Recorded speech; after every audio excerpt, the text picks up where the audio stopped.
దాటిపోయింది, అమ్మాయి ఇంకా రాలేదు. ప్రేమకి నిరీక్షణ తప్పదంటారు, ఇందుకే కాబోలు.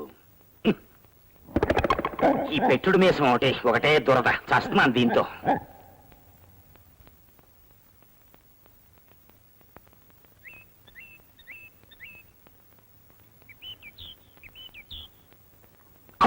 చేస్తుంది.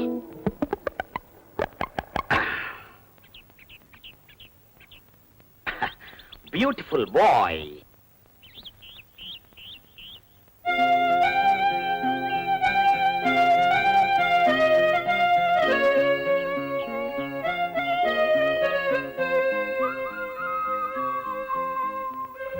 ఏమిటి ఈయన మీసం పొద్దున ఒక రకంగా ఇప్పుడు ఒక రకంగా ఉంది?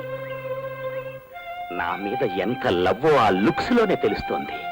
ఆడ నెమిలి లుక్స్.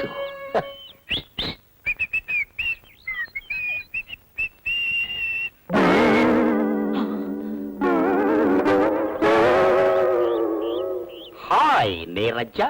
అమ్మ బావా, చట్టం నా మొదటి పెళ్ళం, న్యాయం నా రెండో పెళ్ళం అని చెప్పి మూడో పెళ్ళం కోసం ట్రై చేస్తున్నావా? చెబుతా.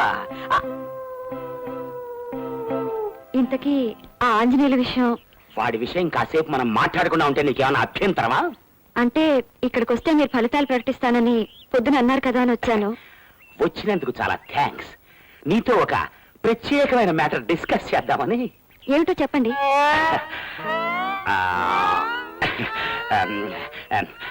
మాటలో ఎలా చెప్పాలో నాకు కుదరలేదు. పోనీ పాట రూపంలో చెప్పరా? అంటే మీరు పాట పాడతారా? పోలీసులకి పాటలు పాడటం రాదని అనే ఉద్దేశం? నా ఉద్దేశం అది కాదు సార్. చెప్పేదేదో మాటల్లోనే చెప్పొచ్చు కదా అని. పెళ్లిళ్లలో పురోహితుడు సంస్కృతంలో మంత్రాలు చదువుతాడే గాని తెలుగులోను ఉర్దూలోను చదవడు. ఎందుకంటే అదంతే. మనిషి అన్నాక డిసిప్లిన్ ఉండాలి, లేకపోతే లాభం లేదు.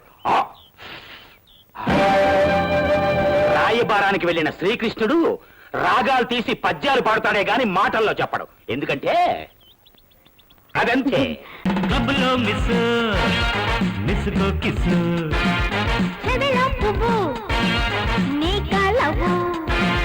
కళ్ళ గజ్జె కంకాణ